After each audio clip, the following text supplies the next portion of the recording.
Arabelle Bien-être. 9h-10h, Arabelle Bien-être avec Manel sur Arabelle.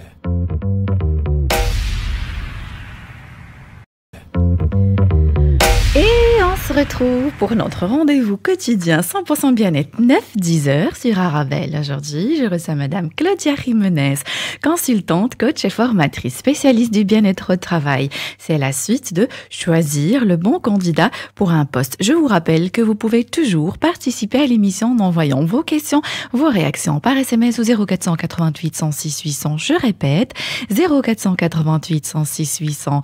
Bonjour Claudia. Bonjour Manel. Comment vous allez? Très très bien, merci. Alors, vous avez aimé la chanson ou pas de Yara? Elle était un peu triste. Oui, mais c'était bien. Pour commencer, c'est bien. Parce qu'on n'est pas encore réveillé. En fait. La prochaine Moi, j'ai pause. pas dit ça. J'ai dit pour commencer, c'est pour voilà, mettre quelques objectifs. Ça va, La prochaine pause, on va danser, Claudia. On va mettre ça sur les stories Instagram d'Arabelle. Alors, Claudia, c'est la suite de choisir le bon candidat pour un poste. Jusqu'ici, on a vu beaucoup de choses avec vous. On avait dit que, ou vous avez dit qu'il ne faut pas se baser uniquement seulement sur le CV pour choisir un candidat. Il faut aussi prendre en considération les soft skills, les compétences humaines ou les compétences douces d'un candidat. Vous avez aussi dit que l'expérience, se baser aussi uniquement sur l'expérience, ce n'est pas un bon indicateur parce que des fois on peut avoir une expérience, mais voilà, la valeur de cette expérience, elle peut être variable. On a vu aussi beaucoup de choses. Aujourd'hui, on va parler des tests psychotechniques, les tests de personnalité, les tests cognitifs. Vous m'avez dit que ce n'était pas la même chose. Pour commencer, Claudia, j'ai une question, s'il vous plaît. C'est déjà arrivé, ça m'est déjà arrivé, je vais avouer déjà. Et maintenant, première vérité sur moi, on m'a déjà écarté à cause d'un trou sur mon CV. Alors, je me demande, est-ce que l'employeur a le droit d'écarter, enfin, le droit, clairement, il a le droit, mais est-ce que c'est écarté? Comment est-ce que vous avez été écarté, par exemple? En fait, parce qu'il y avait un trou sur mon CV et moi, pendant quelques mois, pendant 6 mois, j'estimais que j'avais besoin de repos et que j'avais le droit de ne rien faire, tout simplement, me recentrer sur moi-même, voyager un peu, prendre soin de moi, de mon corps, parce que je sortais d'une expérience professionnelle qui était assez difficile pour moi, physiquement et aussi mentalement. Et il a estimé que j'avais pas à rester pendant 6 mois à ne rien faire. Qu'est-ce que vous en pensez? Je pense qu'écarter un candidat sur base d'abord d'un trou dans son CV sans lui demander, c'est certainement pas une bonne idée. Et puis, vous venez de l'expliquer, on peut avoir un trou sur son CV pour différentes raisons. Et quoi qu'il en soit, à partir du moment où on a l'histoire, j'ai envie de dire, derrière, où on en a tiré une expérience, un profit, enfin, je peux pas m'imaginer que quelqu'un a un trou dans son CV juste pour le plaisir d'avoir un trou, c'est-à-dire qu'il n'a absolument rien fait pendant ce temps-là. Je pense que ça peut être quelque chose d'enrichissant et ce serait dommage sur base d'un trou dans le CV qui n'a pas ce type de trou dans son parcours. Donc, est-ce qu'il faut absolument l'écarter? Non. Est-ce que pour le candidat, il faut absolument remplir le trou? Parce que voilà, il y a des gens qui me disent oui, mais j'ai un trou, alors peut-être je dois mettre quelque chose ou je rallonge l'autre expérience. On invente souvent, Claudia, oui, on invente des choses. Et c'est dommage parce que voilà, merci d'avoir partagé votre exemple, mais de dire je me suis recentrée, j'avais eu besoin de voyager, ça m'a apporté ça ou ça, et de faire le lien avec soi et avec son parcours en général, avec son histoire. Moi, je trouve ça plutôt bien. Vous savez, si je peux ajouter quelque chose, j'ai surtout les jeunes qui me disent, on disait la dernière fois, tiens, les recruteurs ont une checklist. Bon, mais du côté du candidat, c'est parfois vrai aussi, c'est-à-dire que moi, on me demande, tiens, c'est quoi les questions? C'est souvent la première question qui revient dans une préparation. On me dit, mais c'est quoi les questions qu'on va me poser et quelles sont les réponses? Et je dis toujours, il n'y a pas de questions. À partir du moment, moi, je dis à la personne, connais ton histoire, connais tes compétences, sache pour quelles raisons tu choisis ce poste-là, tu as envie de ce rôle-là, et à partir du moment où tu es motivé, tu peux avoir ton histoire autour de ton parcours, de tes compétences, tu sais exactement pourquoi tu veux le job. tu vas pouvoir répondre à n'importe quelle question. Et donc, le trou, entre guillemets, en fait partie. Rien que l'expression un trou, ça voudrait dire, bon ben voilà, on ne peut avoir que des expériences professionnelles sans jamais avoir une autre expérience de vie, et c'est dommage. En tout cas, je trouve que c'est dommage. Magnifique ce que vous dites, Claudia. Alors pour les candidats ou les chercheurs d'emploi qui sont en train de nous écouter, ça arrive souvent d'avoir un trou, parce que moi j'estime que c'est un droit. C'est mon droit de ne rien faire, même pendant 1 an. Donc est-ce qu'ils doivent justifier ça ou tout simplement dire non, j'avais juste besoin de me reposer? Aussi simple que ça. Oui, je pense que la bonne réponse est celle qui... Et celle qui parle, si c'était j'avais besoin de me reposer, de me ressourcer, peut-être que le recruteur va poser d'autres questions, de savoir pourquoi, quelles étaient les conditions, qu'est-ce que ce break lui a apporté. Ça, c'est possible, et je trouve ça plutôt intelligent comme question. Mais bien sûr, on a le droit de dire j'avais besoin d'un break, et voilà ce que ce break m'a apporté, et peut-être pourquoi pas faire le lien avec le poste en question ou des compétences. Ou voilà, donc oui, évidemment qu'on a le droit. Voilà. Plus je vous connais, Claudia, plus vous répondez à mes questions, plus je comprends le succès que vous avez dans le milieu du consulting. Vous avez une ouverture d'esprit incroyable. On parle beaucoup aussi hors antenne, et je trouve que les entreprises ont beaucoup à apprendre de vous, Claudia. C'est sincère. C'est gentil de dire ça. Je sais pas si c'est une ouverture d'esprit. Moi, je considère que je travaille avec l'humain dans un contexte évidemment qui est un contexte de performance et de rentabilité, mais ça reste des humains et pas des machines, quoi. Donc il y a quand même il y a quelque chose en plus à prendre en compte. Magnifique. Merci, Claudia. Alors aussi, on a parlé de ça la dernière fois, hors antenne. On avait parlé de personnes qui peuvent accepter un poste ou faire tout leur maximum pour être bien perçues pendant un entretien d'embauche, rien que pour être pris ou prise. Alors que le profil ne correspond pas vraiment, on le fait parce qu'on a besoin d'argent, parce qu'on passe pour des périodes difficiles. C'est le cas maintenant avec ce qui se passe avec la crise économique actuelle. Accepter que pour l'argent, Claudia, tout faire pour décrocher un poste, mentir, boucher les trous d'un CV, inventer des histoires, des formations, des langues. Qu'est-ce que vous en pensez? Je pense qu'il y a 2 éléments dans la question. Il y a le côté inventé, que ce soit pour l'argent ou pour une autre raison, pour avoir le poste.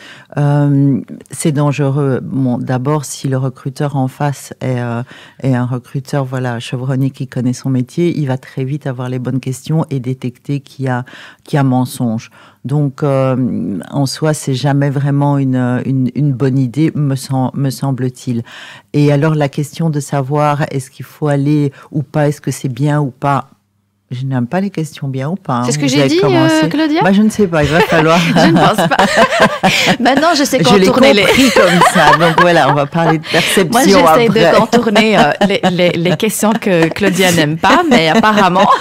Moi, je l'ai compris comme ça, mais sans doute parce que ça revient beaucoup comme question. Et vous l'avez dit, oui, aujourd'hui, peut-être plus encore que par le passé, on cherche un job parce qu'on a besoin de travailler et de remplir certains besoins, j'ai envie de dire primaires, si on fait référence à la pyramide de Maslow, par exemple. Alors, est-ce que c'est une bonne idée? À partir du moment, je pense que c'est plus dans l'état d'esprit du candidat.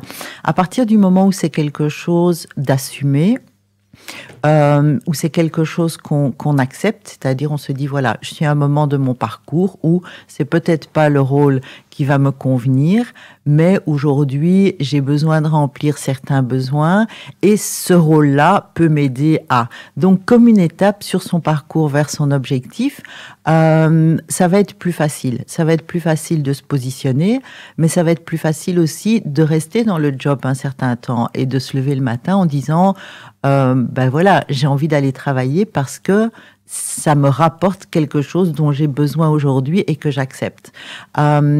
Si on ment, si on y va en disant voilà, c'est pour l'argent, mais je déteste ça. J'ai envie de dire, c'est un peu paradoxal, mais j'ai envie de dire, même si vous le faites pour l'argent, essayez d'accepter de le faire uniquement pour l'argent, c'est-à-dire comme une étape d'un parcours, et aussi malgré tout choisissez quelque chose qui peut convenir à cette étape-là, c'est-à-dire pas où vous allez aller tous les jours avec des pieds de plomb, parce que ça ne durera pas, ça ne va pas fonctionner ni pour vous ni pour l'employé. Accepter pour l'argent, Claudia, c'est ne pas faire attention, alors ne pas prendre en considération notre bien-être dans une société.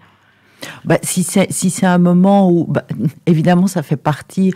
Certains vous diront, j'ai besoin de l'argent pour mon bien-être. Là où ça va jouer sur le bien-être, c'est c'est pas tellement prendre un poste pour l'argent, c'est plutôt accepter qu'on est à un moment de sa vie où c'est la priorité et que on ne va peut-être pas choisir le job de ses rêves, celui qu'on avait prévu, mais que c'est une étape et essayer de tirer le meilleur partie du travail qu'on va faire. Vous savez, dans n'importe quel travail, il y a moyen, si on le fait pour une bonne raison, et l'argent, si on l'accepte, encore une fois, peut être une étape, à mon sens, de parcours, on peut toujours en tirer quelque chose de positif et une expérience. Et je pense que c'est ça qui est important pour son bien-être. Magnifique. J'ai Lila sur Instagram qui a réagi par rapport au trou dans les CV. Donc, elle dit « J'aime beaucoup ce que vous avez dit. J'ai un trou sur mon CV que j'avais... » J'ai adoré. En fait, elle a mis sur son trou qu'elle avait fait une formation. Elle a dit désormais, je vais supprimer ce passage de mon CV. Je vais dire que j'avais besoin de me recentrer sur moi-même. J'adore. Alors, Claudia, ça arrive des fois que l'employeur hésite entre deux candidats. Comment les départager? Ça arrive souvent à la dernière étape du recrutement. Alors, comment départager deux candidats à la dernière étape du recrutement? Bon, ça va être d'abord à la perception du recruteur. Bien sûr, vont d'abord jouer à nouveau le CV, les formations, les compétences skills, techniques, les soft skills, oui, et le savoir-être. Alors là, soit ce sera perception, soit ce sera un petit peu plus...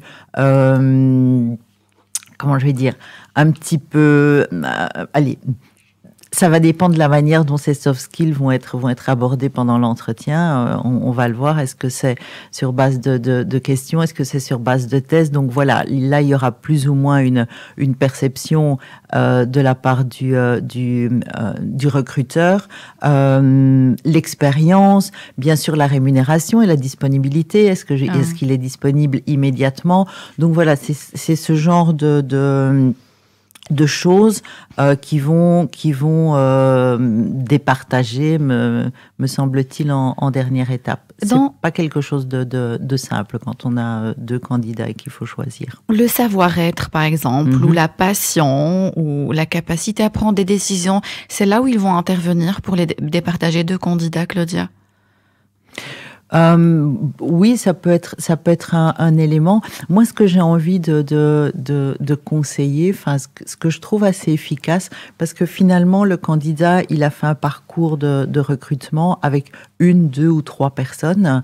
Ce qui se passe dans certaines entreprises aussi, c'est de mettre en relation et en présentation avec l'équipe avec laquelle il va travailler. Et donc, alors pas pour tester est-ce que ça fonctionne bien dans l'équipe, où ça doit être dans les deux sens, mais même pour le candidat, ça peut être à valeur ajoutée, parce qu'on peut postuler pour un rôle, se sentir très à l'aise, avoir les compétences techniques, et puis qu'au final, avec l'équipe, les types de personnalités, ça fonctionne moins bien. Donc, ça peut être une étape intéressante quand on doit, en général, mais on n'a pas toujours le temps, mais ça peut être une étape intéressante pour départager deux candidats. Donc, faire une rencontre entre les collaborateurs qui vont éventuellement collaborer avec le nouveau candidat, et par la suite les prendre peut-être chacun l'entretien seul pour avoir son avis sur le candidat. C'est bien ça. Et en tout cas, le candidat aussi, lui, pourra donner son avis. Enfin, je veux dire, là, il y a un autre dialogue qui peut avoir lieu avec le candidat. Il ne s'agit pas de le mettre devant l'équipe et de dire allez-y, donnez des points, quoi, choisissez-le ou pas. Mais pour le candidat, je pense qu'après, il y a aussi certaines questions à poser et peut-être des partager sur base de la sensation du candidat plus que de l'équipe même. Magnifique. Je rappelle à nos auditeurs qu'ils peuvent toujours participer à l'émission en envoyant leurs questions, leurs réactions par SMS au 0488 106 800, 0488 106 800.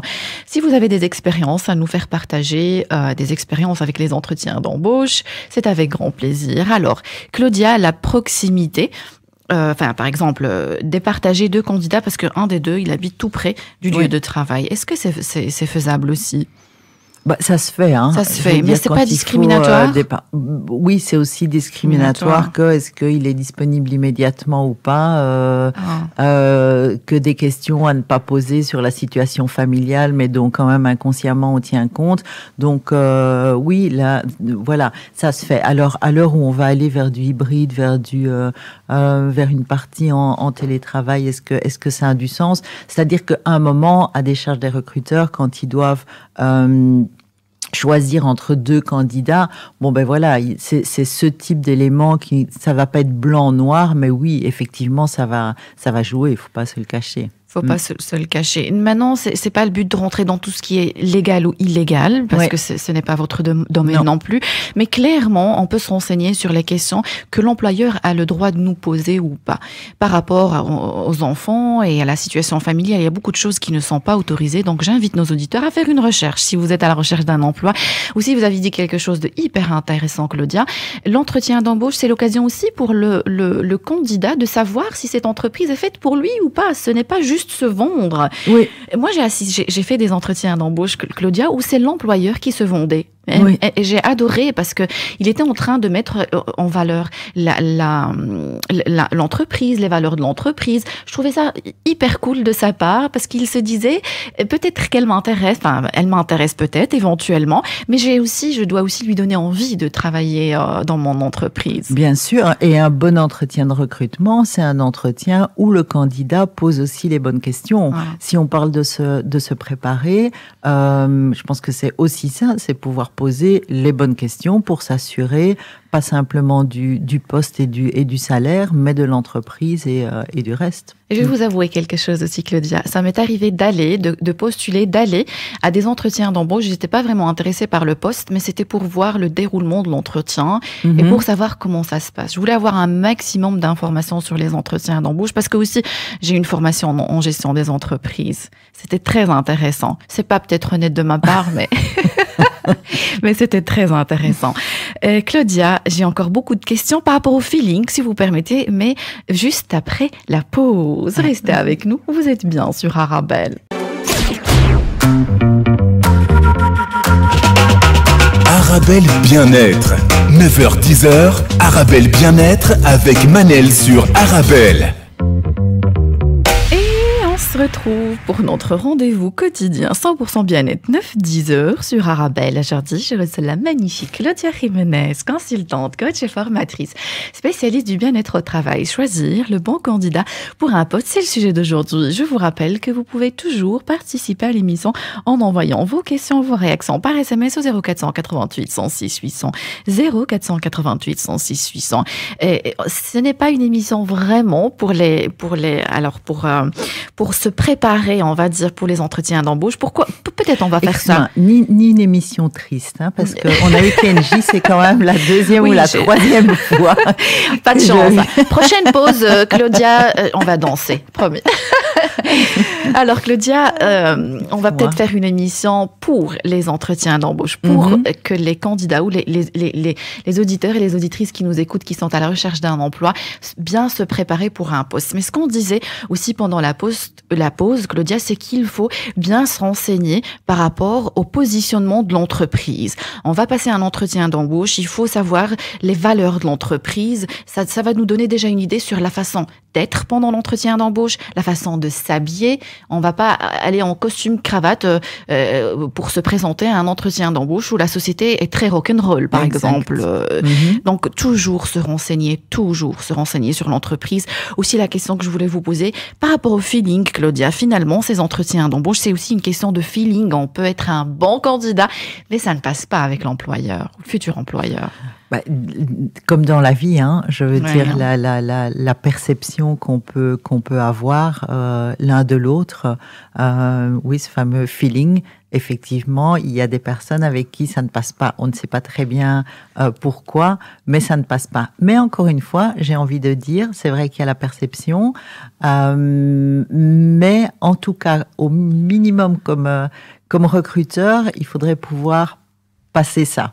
Et donc creuser un peu. Mais oui, c'est comme dans la vie, la perception et le feeling. Voilà.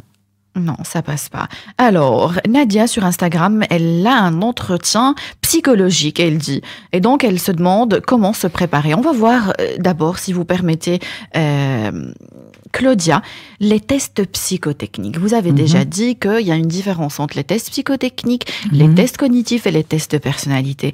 Qu'est-ce qu'un test psychotechnique, Claudia ? Alors, un test psychotechnique, peut-être d'abord balayons les tests techniques. Parce que c'est les tests qui sont sur les compétences techniques, sur le savoir-faire du métier, oui, du poste. Les tests psychotechniques sont des tests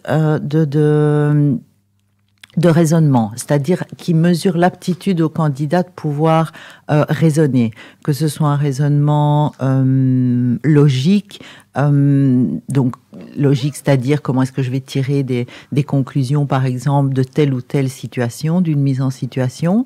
Ça peut être des raisonnements numériques, verbal.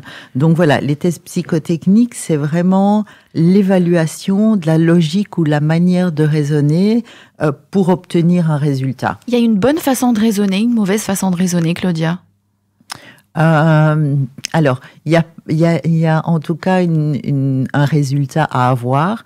Il n'y a pas une bonne ou une mauvaise façon de raisonner. En fonction du poste et du rôle, le recruteur va estimer que cette manière de raisonner fonctionne mieux ou correspond mieux à ce qu'on attend du poste. Clairement, c'est-à-dire que je vous ai posé la question en annonçant l'émission, est-ce qu'il faut se préparer pour ces tests psychotechniques? Claudia, vous avez dit non. Pourquoi?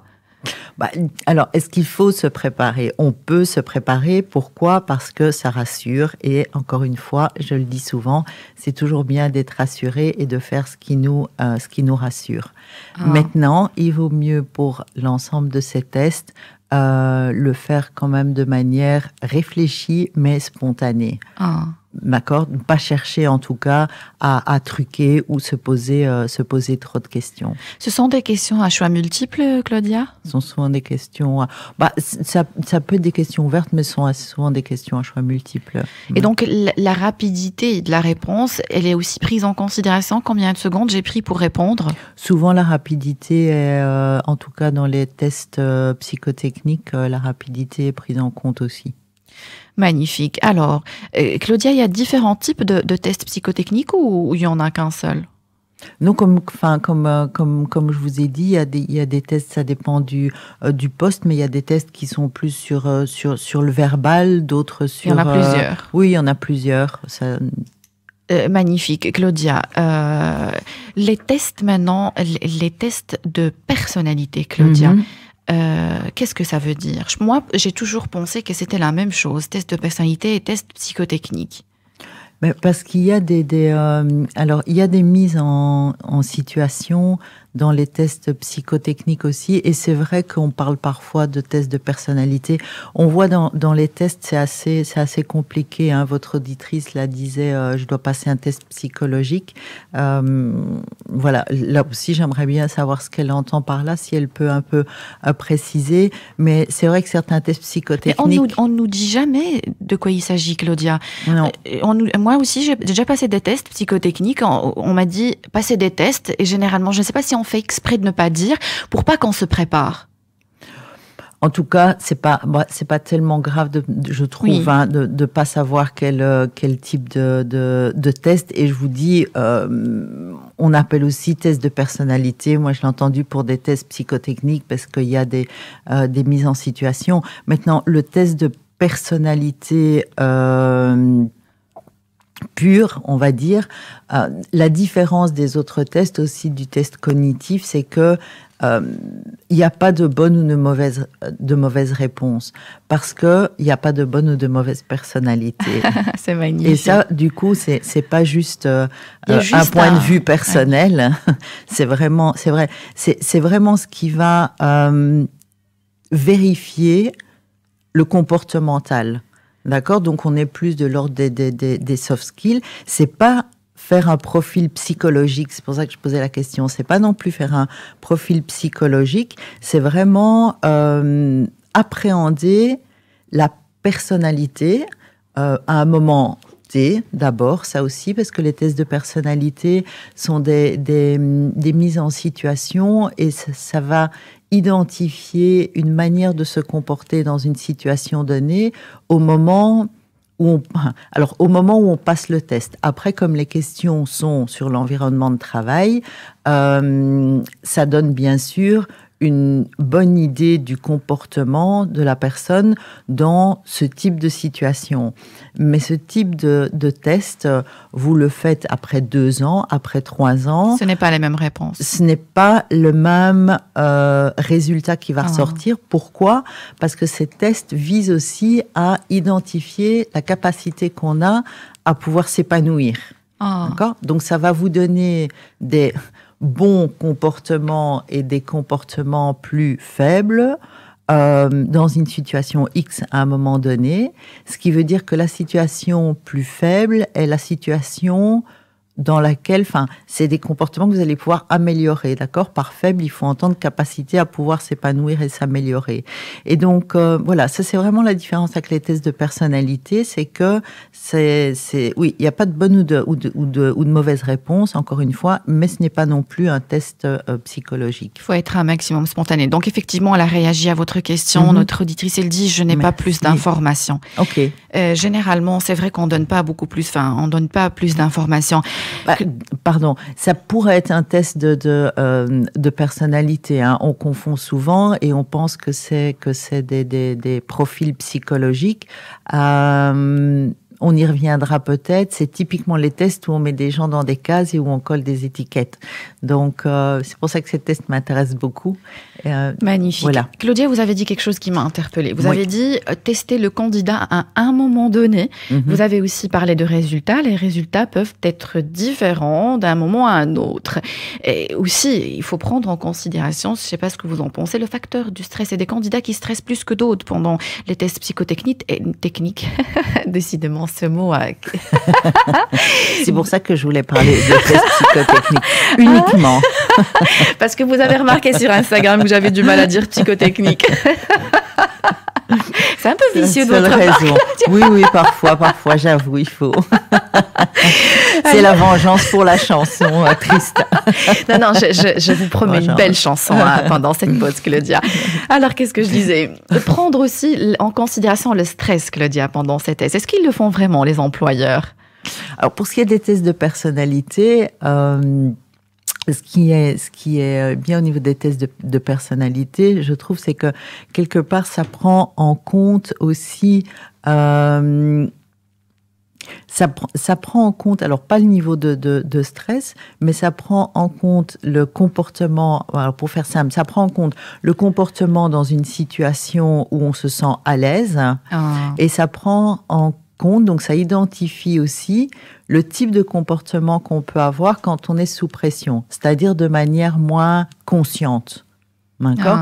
Et donc aussi la manière dont on peut être perçu par l'autre dans certaines situations, entre autres des situations de stress. C'est-à-dire que de manière moins consciente, on va agir d'une autre façon et aussi être perçu d'une manière dont on n'est pas forcément conscient. Magnifique. Alors Claudia, en préparant l'émission, j'ai lu une phrase qui m'a interpellée. Ce type de test doit être évalué par un personnel spécialisé. Oui. Est-ce que tous les employeurs sont vraiment aptes à déchiffrer ces tests psychotechniques, tests de personnalité et les tests cognitifs? Ok. En tout cas, j'ai pas fait un sondage, donc est-ce que tous les Mais je compte sur votre franchise, Claudia. Non, et c'est sans doute pour ça que beaucoup évitent de l'utiliser, et je trouve ça plutôt intelligent. C'est les dangers de ce type de test quand ils ne sont pas faits par des gens spécialisés. C'est justement de coller des étiquettes. Ce que Claudia n'aime pas. Non. Et ça, je n'aime pas du tout. Et donc, je trouve ce genre de test, voilà, moi-même, par exemple, j'aime beaucoup je vais leur faire un peu de pub, Inside Discovery. J'aime beaucoup Discovery, oui, vous dites. J'aime beaucoup ce test-là. Il y a vraiment moyen de faire beaucoup de choses, d'en apprendre beaucoup sur soi, de se développer, de l'utiliser dans des parcours de coaching. En même temps, c'est un des tests avec les couleurs. En même temps, quand il n'est pas utilisé, j'entends tellement autour de moi, ah oui, tiens, ça c'est typique d'un bleu, ça c'est typique d'un rouge. Et donc, ça c'est évidemment le grand danger. Donc, il y a des employeurs qui utilisent ce genre de test parce qu'encore une fois, ça rassure de pouvoir dire, tiens, grosse erreur, je fais la parenthèse, par exemple, de pouvoir dire « Ah mais tiens, il a quand même un caractère assez rouge, donc je pense que comme chef, ça va être bien. » Erreur typique. Donc, c'est vraiment quelque chose à éviter. C'est beaucoup plus complexe que ça. Mais j'avoue, ça se banalise un peu. Moi, je l'entends pas mal autour de moi. Ça devient connu, donc ça c'est la bonne chose. Le danger, c'est d'en faire un outil qui, au final, va être plus discriminatoire qu'aidant pour la personne. Donc, c'est très intéressant de faire ces tests si on a vraiment le personnel spécialisé pour pouvoir bien lire les résultats, Claudia. Pour pouvoir analyser les résultats et surtout en faire part aux candidats. Et sur base de ça aussi, c'est pas uniquement, ces tests de personnalité sont pas uniquement des tests qui vont permettre de dire oui, ça va fonctionner ou non, ça va pas fonctionner, mais aussi, comme je l'ai dit, quel est le potentiel et la capacité à se développer et donc d'aller voir plus loin,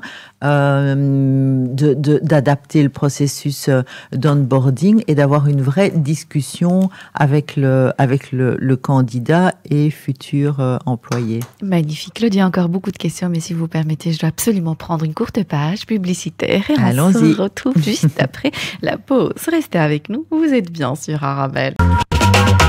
Arabelle Bien-être, 9h-10h, Arabelle Bien-être avec Manel sur Arabelle. Et voilà, on a pu finalement danser avec Claudia. On attendait que la danse. Ça fait du bien de danser, Claudia. Ça fait du bien. Oui. Alors, si vous voulez voir Claudia danser, connectez-vous sur Arabelle, sur la page Instagram d'Arabelle. Je vais partager ça dans une heure. C'est une bonne manière de se préparer aussi. Maintenant, blague à part, un peu de sport, activer le corps. C'est prouvé aujourd'hui que ça a un impact sur le cerveau et sur les fonctions cognitives. Donc, n'hésitez pas à danser, à bouger, en tout cas, même avant un entretien de recrutement, à vous mettre en mouvement. Sérieusement, non, c'est très sérieux. Oui, effectivement, bouger, c'est non pas seulement bien pour le corps, mais pour l'esprit. Absolument, oui. Ça change une vie, Claudia. Vous êtes une grande sportive, Claudia. Je ne sais pas si je suis une grande sportive, mais en tout cas, oui, j'ai besoin de bouger. Je fais suis du beaucoup sport sur Facebook, en fait. Claudia, elle fait beaucoup de sport. Elle partage des stories et des petites vidéos sur Facebook. C'est vrai. Claudia Jiménez est taguée sur la page officielle d'Arabelle. Claudia Jiménez, la page officielle d'Arabelle sur Instagram. Claudia Jiménez est consultante, coach et formatrice spécialiste du bien-être au travail. On parlait, Claudia, justement, de ces tests cognitifs, psychotechniques. La question que je me pose, est-ce qu'ils sont vraiment fiables ? Alors, ils sont fiables. Vraiment, ces tests sont fiables. Ils sont tous basés sur des études, sur des recherches. Donc, en termes de fiabilité, je pense qu'on peut vraiment se fier à ce type de test, pour peu que les réponses qui y soient apportées sont des réponses spontanées et sincères. Évidemment. Spontané et sincère. Alors, intéressant message de Hicham qui dit « J'ai passé, dans ma vie, il a passé 4 tests psychotechniques. Il les a tous ratés. » Il se demande pourquoi. Il faudrait, Hicham, serait bien de définir raté, c'est-à-dire quel feedback est-ce qu'il a eu. Il n'a pas été pris, je crois. Le feedback, justement, puisque vous parlez de feedback, est-ce que l'employeur doit absolument donner un feedback? Est-ce qu'il doit expliquer au candidat pourquoi il n'a pas été pris? Parce qu'ici, il n'a pas d'explication. Non, voilà. Oui. Il me semble, c'est pour ça que je posais la question à Hicham. Donc, on ne peut pas en soi rater, un test. C'est-à-dire que pour le poste pour lequel on va, les résultats ne sont pas en adéquation avec ce qui est attendu. Et donc, il n'y a pas raté, très important. Donc, il n'a pas raté. Il ne correspond tout simplement pas au poste. Voilà. Et c'est pour ça que je demandais de définir, de savoir quel feedback il avait reçu. Vous me posez la question, est-ce qu'il faut donner un feedback? J'ai envie de dire rien que par politesse, c'est la moindre des choses, mais je pense que au-delà de ça, oui, c'est important de dire non, tu as raté les tests. Ça me semble pas très constructif. Voilà, si c'est le feedback qu'Hicham a reçu et qui ne sait pas pourquoi, c'est un petit peu dommage. Et c'est peut-être pour ça qu'il les a ratés 4 fois. Enfin, je veux dire, oui. Non, mais c'est un peu dommage de ne pas donner du Hicham, feedback. si vous voulez, s'il vous plaît, réagir. Je ne sais pas si vous avez eu une explication, mais c'est vrai, Claudia, c'est un point qui m'a échappé. Donner une explication, un feedback aux candidats comme ça, on les aide aussi à avancer dans la vie. Pourquoi pas? Bien sûr, on les aide à avancer et surtout, il y a ça peut arriver aussi qu'on pense être fait pour un certain poste, un certain rôle et on se heurte à chaque fois à un refus. Donc, c'est intéressant de savoir pourquoi. Parfois, c'est la faute à pas de chance. Parfois, c'est un peu plus subjectif. Parfois, mais il se peut aussi qu'on pense être fait pour un certain type de carrière et que, force est de constater que le feedback, en tout cas, qu'on reçoit, fait qu'il semblerait qu'on ne soit pas fait pour ce type de poste. Maintenant, est-ce que c'est une raison 100% suffisante pour dire j'abandonne mes rêves et donc c'est pas ça que je veux faire? Je n'ai pas dit ça non plus. Mais c'est intéressant d'avoir le feedback du spécialiste quand même en face. Là, vous m'avez fait penser à l'écrivaine d'Harry Potter, Claudia. C'est un succès mondial, Harry Potter. L'écrivaine, elle avait déclaré qu'elle avait été refusée 11 fois avant que ça soit. C'est juste incroyable. Donc, c'est important ce que vous dites. Ne jamais lâcher ses rêves, ne jamais abandonner. Peut-être qu'il n'est pas fait pour ses postes, mais il trouvera sûrement sa vocation ailleurs. Et ce sont des informations, Claudia, ce que je vais vous lire, ce sont des informations que j'ai trouvées sur Internet. Vous me corrigez si je me trompe. Donc, les tests de personnalité sont basés sur 5 attributs. Donc, on parle on parle des traits de personnalité. Donc, l'extraversion, la conscience professionnelle, la stabilité émotionnelle et l'ouverture d'esprit et la convivialité. Moi, ce qui a attiré mon attention, c'est la stabilité émotionnelle. Dans quel poste on doit être stable émotionnellement? Par exemple, quand on parle de tout ce qui est commercial, c'est clair que c'est très important d'être quelqu'un de convivial. Si on parle de stabilité émotionnelle, est-ce que c'est important, par exemple, quand on doit avoir un poste de manager uniquement ou dans tous les postes? Pardon. Alors, mesurer la stabilité émotionnelle, je trouve que c'est exprimé bizarrement, mais en tout cas, ça ne veut pas dire que il faut une très grande stabilité émotionnelle. Ça veut dire que ça va mesurer au niveau de la manière dont on gère ses émotions, des comportements observables par rapport à certaines émotions dans certaines situations. C'est ça que ça veut dire, la stabilité émotionnelle. Donc, ça veut dire pour certains rôles, en termes de gestion de certaines émotions, ces tests vont pouvoir dire quels sont les comportements que je peux observer dans telle ou telle situation.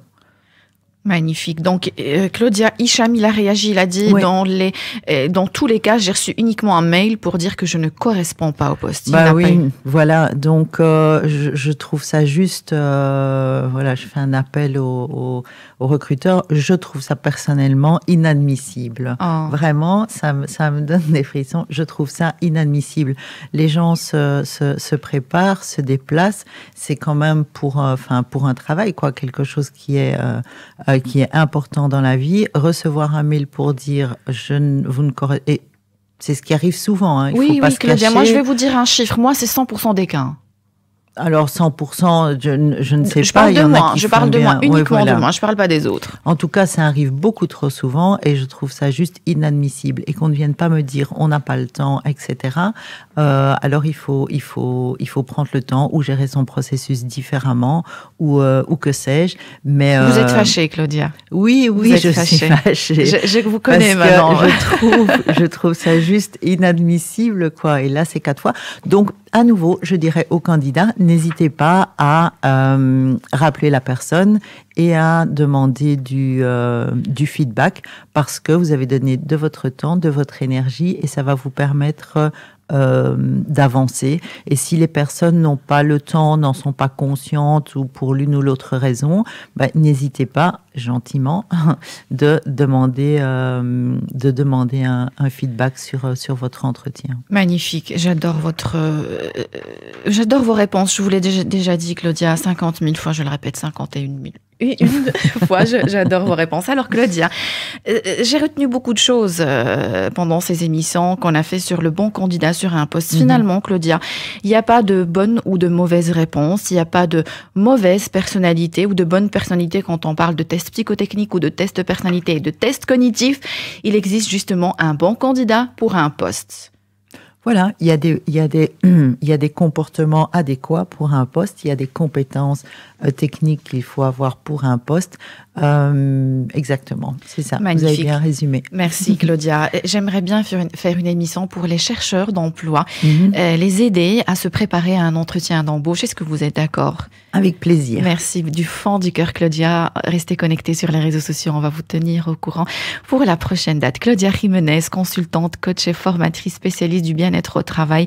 Merci du fond du cœur. Merci aussi, très chers auditeurs. Merci à vous. Merci. J'espère que vous avez eu votre dose de vitamines. N'oubliez pas que le bonheur vous rend plus belle et plus beau. Fréquentez les gens heureux. Le bonheur est contagieux. Rendez-vous demain, 9h sur Arabelle. Arabelle Bien-être. 9h-10h, Arabelle Bien-être avec Manel sur Arabelle.